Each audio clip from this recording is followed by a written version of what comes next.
Hey folks, welcome back to HeartGold vs. Crystal. We are here in Victory Road. It is the final gauntlet before we take on the Elite Four. And the Johto Victory Road is somewhat notorious for being kind of terrible. Not terrible as in terribly difficult, terrible as in very bland, empty, and unchallenging. Wow, a full regular potion. I don't even know what to say. But anyway, normally Victory Road is meant to be a final challenge before you take on the Elite Four. Emphasis on the challenge aspect. It's supposed to test you in your ability to fight difficult trainers and solve tricky puzzles, often involving boulders of some sort, and to navigate a somewhat confusing labyrinth. None of those aspects are really at play here. There's precisely one trainer.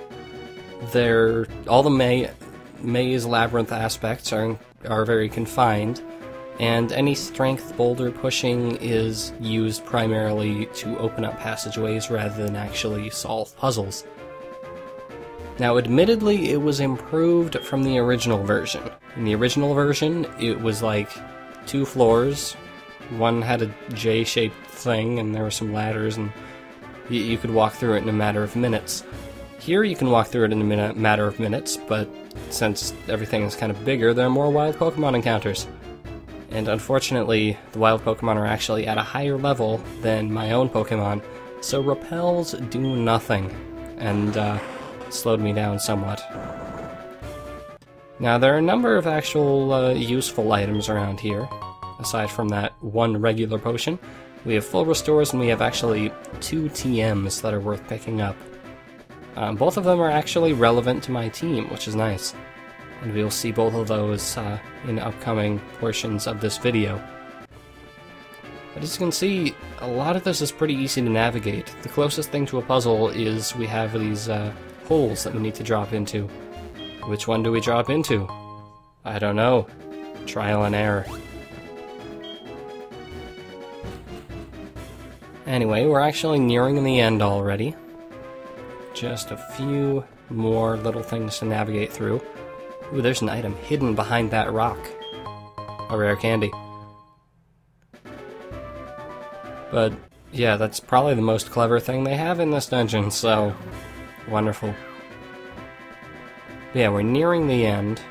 What do you have down here? We have TM26 Earthquake. This is by far absolutely the best TM ever in existence, basically.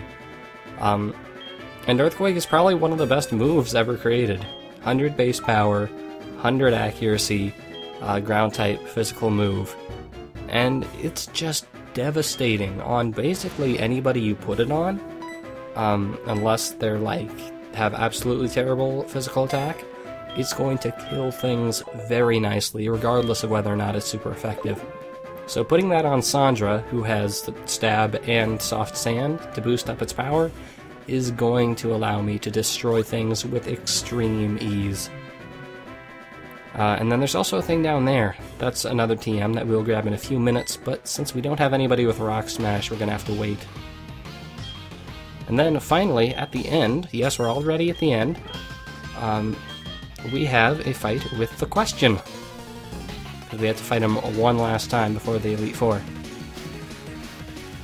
And this is, as you might expect, the most difficult fight with the Question so far. I would place it as more difficult than the one at Azalea, probably. And it's also a bit of a mean move in that you've just come through this incredibly arduous dungeon. And he kind of comes out of nowhere. I wasn't exactly sure where the trigger was for him, so I came in without having healed any of my Pokemon, and that was a bit unfortunate. Anyway, as with Goldenrod, he leads with a Sneasel, and as with Goldenrod, I want to use Rock-type moves on it. But not as in Goldenrod, as far as I remember. I'm actually going to try to set up a Swords Dance, a little sweep, or advantage at least, because of the somewhat not so great level comparison between Klaus and most of the Question's team. Swords Dance attack boost would be most appreciated. But then, of course, he has the gall to bring in Magneton, who Klaus really can't do anything against. So Klaus is just going to have to serve as death fodder while I heal Sandra and show the absolutely devastating power of Earthquake, which will be so worth it. So there's Sandra. Let's count up all the amazing powers. I didn't heal Sandra, weird. Quadruple effective, stab, soft sand, 100 base power. That's a lot of damage. And if this isn't a one-hit KO, I would have eaten my shorts, but I had absolutely no desire to do so, and I had no fear that I would need to do so. Anyway, there's Haunter. If this were second generation, I could use Earthquake on Haunter as well, and it would be just as amazing. Well, not quite as amazing, but it would still accomplish the same job. But, unfortunately, let's go for Webster. Can't have an Earthquake sweep in this game. Now, Webster's main mode of attack seems to have become, basically for all opponents, to use Sucker Punch, because if the opponent's going to be doing something dangerous, it will probably activate Sucker Punch. And Sucker Punch has a higher base power and the same priority, I believe, as Sneak, Shadow Sneak. So it's basically a better option in all scenarios. And then, good lord, Nightshade kind of outstayed its welcome unless I'm up against a kind of a bulked up tank or wall. Anyway, Haunter goes down. What do we have next? We have KADABRA. Now, watch me be crazy here. I'm so crazy. I am switching out Webster to get rid of Curse. Truly an unprecedented strategy. I know, crazy. But yeah, Frida here's death fodder basically. Had I bothered to complete the Pokéathlon, get the Leaf Stone, and evolve Frida, Frida could have been an excellent wall against KADABRA, because KADABRA really couldn't do much against it. But here, Frida's death fodder while I heal up another mysterious member of my team. Who will I use against this KADABRA? Well, I don't have Umbreon on my team, so it's actually Webster. Yeah, remember when I said Sucker Punch is really useful? It's really useful. KADABRA would have a super effective move against Webster, you know, it's a psychic type, Webster's part poison, but Sucker Punch is just that good. Anyway, here's the superstar of the questions team, TYPHLOSION. You might expect that his starter Pokemon would be actually pretty dangerous, and you would be right.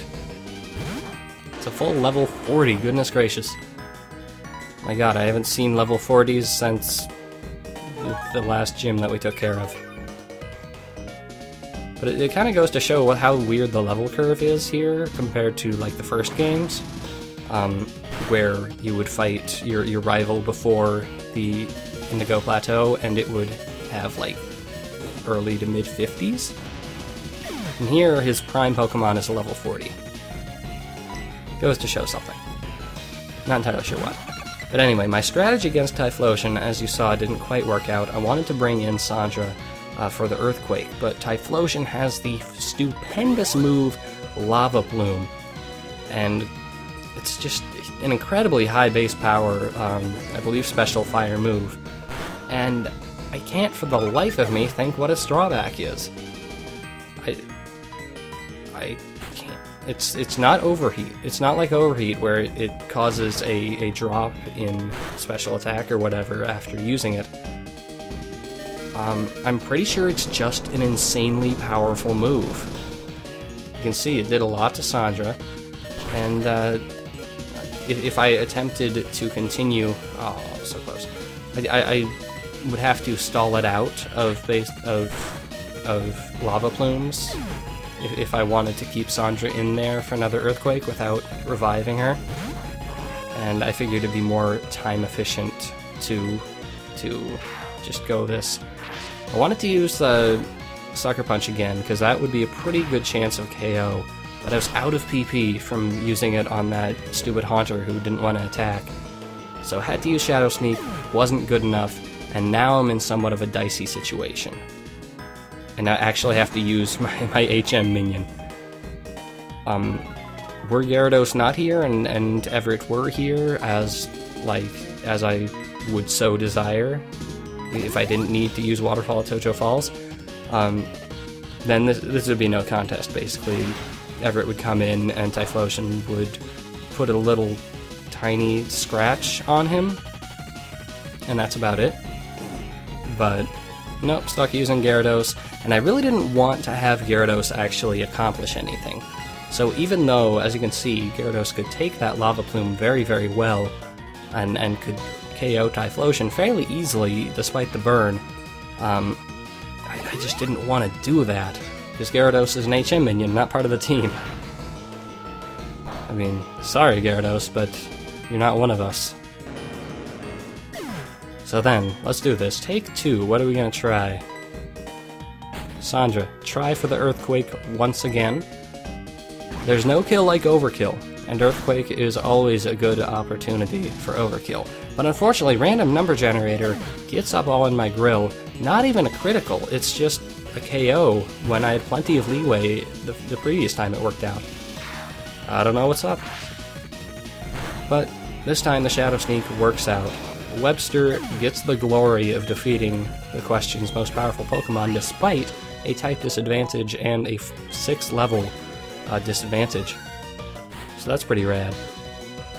And he has a Golbat or something. Whatever, man. Actually, Golbat is still annoying at this point, because I think Breeze KO'd, Frieda's KO'd. I'm gonna have to figure out a way to take care of this guy. And he's a jerk. Yeah, I'm using plenty of revives. I have no shame.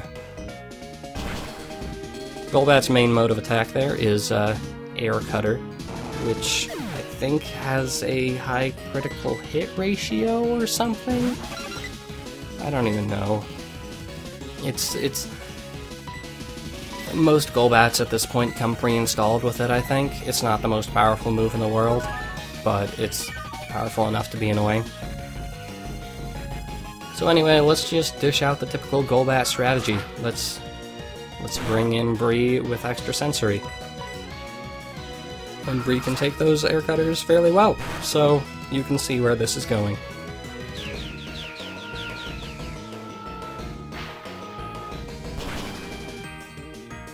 But you can also see that it's going fairly slowly, so that's going forward in time a little bit.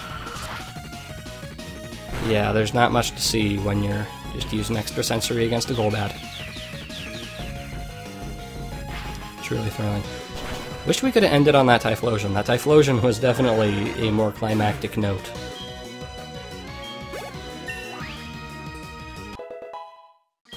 Anyway, that takes care of our last HeartGold Johto question fight, and I will see you guys after this commercial break for the Crystal version. Alrighty, Crystal version, here we go. Let's see what's different.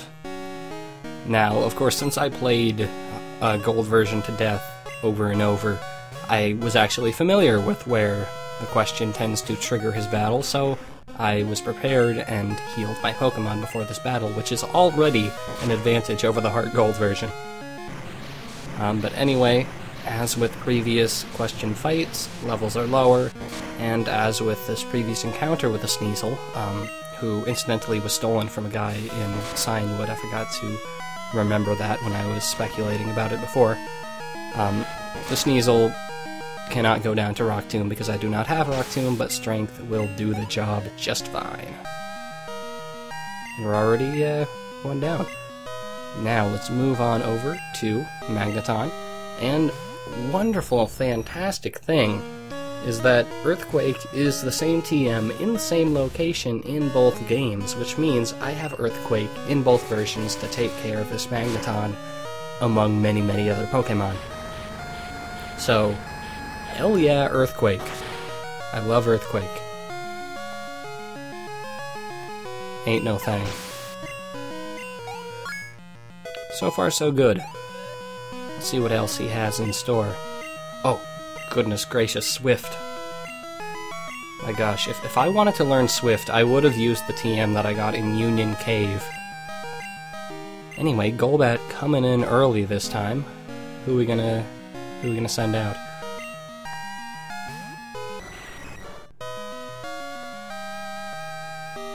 Yeah, as usual, still don't have a very good option, but Frida is the best we've got, and Frida isn't actually a bad option anymore. As you will see, Frida has gotten a lot more defensive power upon evolution, which means that this Golbat, despite being annoying as hell, won't be able to take care of Frida easily. Watch that. You see that?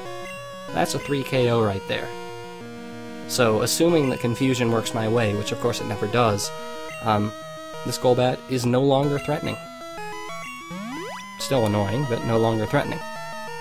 Now, I made kind of a joke when I was recording this. I said that Frida kind of might become the Everett of the Crystal version, since Everett was just the wall, not the album, but you know what I mean. But, like, impossible to take down, and eventually takes care of everything through attrition. And that kind of came true, not just in this fight, but throughout the Elite Four. You will see that Frida definitely becomes a very, very capable fighter. And you see that Confusion actually did a pretty nice number on that guy. So let's finish off that Golbat. Of course, the one thing about Frida is that she's still rather slow, so that's a downside. Not too bad of a downside, though. Anyway, that's half the team down. He has Typhlosion bringing out the big guns already. But the nice thing about Typhlosion here is that, one, it's significantly weaker. It evolved 2 levels ago. But it doesn't have Lava Plume, which means that hopefully Sandra will not go down nearly as easily. Flame Wheel is special in this generation, though, so it is preying off of the same stat that Lava Plume preyed off of before. But it's still not as threatening. Still fairly threatening, and as you can see, exact same scenario as last time. His attacks do slightly more damage than I'm willing to, than I'm able to stall out with healing, and I'm low on healing items in this version.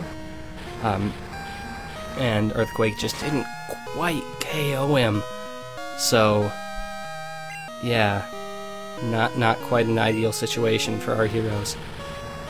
Gonna have to try some ulterior methods. That's the great tragedy. If I had leveled up a little bit more, I could have made that into a 3 KO, but didn't happen. So instead, Klaus is going to have to go in. Let's see how Klaus can take the attacks. Good lord, Klaus is now speeding a Typhlosion. Not that Typhlosion is exactly a hard thing to outspeed, but good lord, Klaus isn't outspeeding it.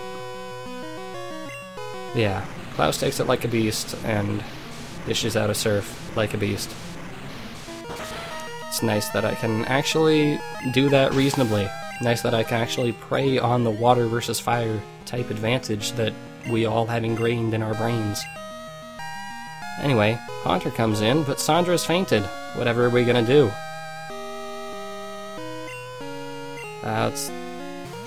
Let's bring in Bree. Why not?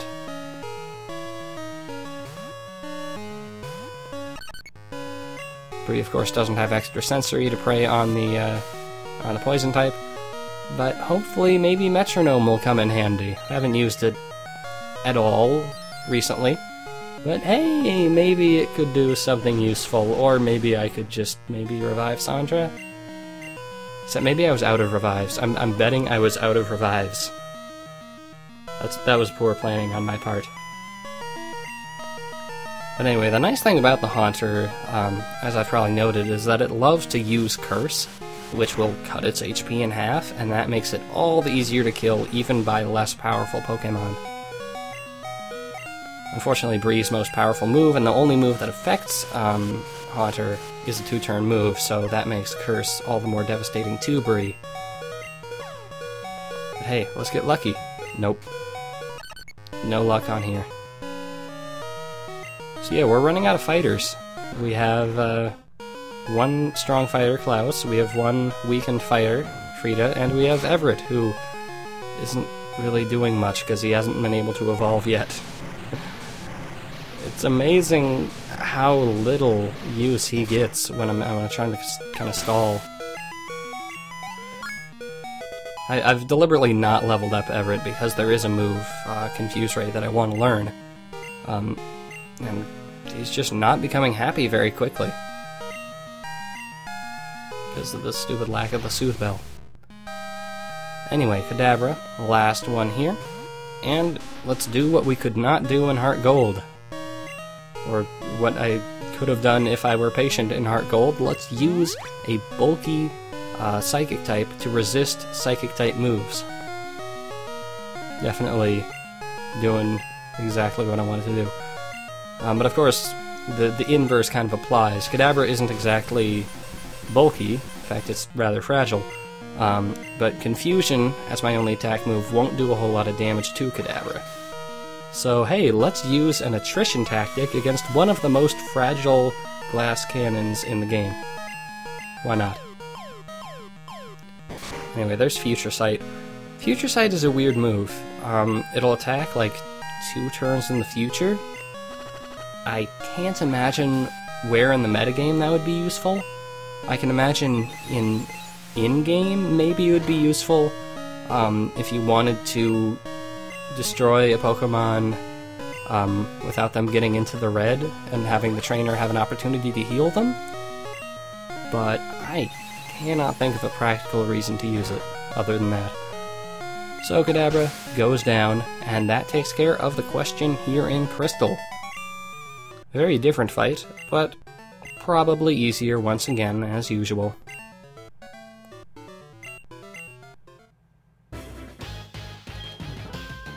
Anyway, the question's whole arc throughout the game is, why is he so weak? Why is he having trouble? It's because he doesn't have enough love, and he's finally learning that. Speaking of love, hello, Mother. I'm about to, like, win the equivalent of the Olympics. Can you call later? Thank you. Anyway, let's take care of a few errands before we head to the actual Indigo Plateau. First off, let's break through these rocks. I got Sudowoodo out of storage so that I could use Rock Smash against these guys.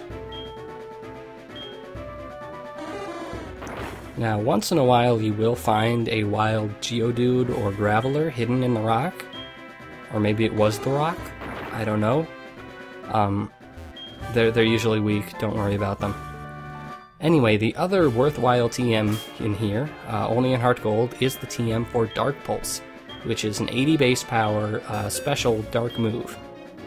Now, it's kind of not really clear whether or not Payback or Dark Pulse is more useful on Everett, because Payback can be higher base power, and it also has, Umbreon has a slightly higher physical attack stat, but I don't have nearly enough special moves on my team, so I went for special.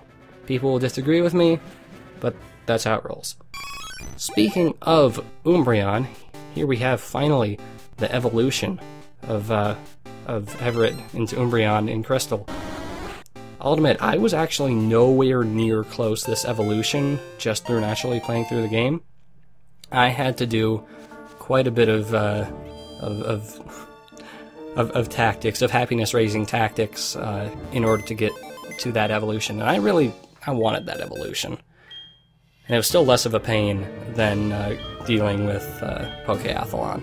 Anyway, before we take on the Elite Four, conveniently there is a Pokemon Center and a Pokemon Mart here for all of your Pokemon healing and item buying needs. Unless you're trying to buy Moo Moo Milks, which I was. So I actually had to leave and come back. But that takes care of the road to the Indigo Plateau, and next time we'll take on the Elite Four in what I like to call Elite Week.